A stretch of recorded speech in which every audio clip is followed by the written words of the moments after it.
நம்ம ஃபஸ்ட்டு போட போகிற வீடியோ ஹாரர் வைப்ஸில் ஒரு ஆளே இல்லாத காட்டுக்குள்ளே இருக்கிற ஒரு கிராமத்தோட கரையை தான் நம்ம இங்கே பார்க்க போகிறோம். அந்த கிராமத்துக்குள்ளே இருக்கிற எல்லா மனுஷங்களும் அவங்க வீட்டை நோக்கி ஓடிக்கிட்டு இருந்தாங்க. ஏன் அப்படின்னா, அன்னைக்கு நடக்க போகிற இரவு அமாவாசையான இரவு. அந்த இரவப்போ அவங்க எல்லாரும் வெளியே இருந்தால் அந்த சைடு வர ஒரு ராட்சசன் கண்டிப்பாக அவங்க எல்லாத்தையும் கொண்டு போயிடுவான்னு ஒரு பயம் இருந்துக்கிட்டே இருந்தது.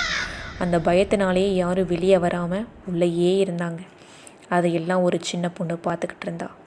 அந்த சின்ன பொண்ணு அந்த கதை எல்லாத்தையும் கேட்டுக்கிட்டு இருக்கப்போ அவளுக்கு ஒரு ஆசை வந்துச்சு.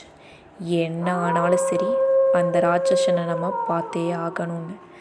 அவள் இரவு முழுக்க முழிச்சிருந்து அந்த ராட்சசனையும் பார்த்த அடுத்த செகண்ட் அவளுக்குள்ள ஒரு மரண பயம். டக்குன்னு ஒரு பானை உடையிற சத்தம். அந்த சத்தத்தை கேட்டு அவள் எழுந்துக்கிறா. அப்போ தான் அவள் ரியலைஸ் பண்ணுறா, அது எல்லாமே வெறும் கனவு தான். நம்ம அந்த மாதிரி எதுவும் பார்க்கல அப்படின்னு யோசிச்சுக்கிட்டு இருந்தப்போ தான் அவள் மெதுவாக ரியலைஸ் பண்ணுறா, அவள் பார்த்தது உண்மைதான்.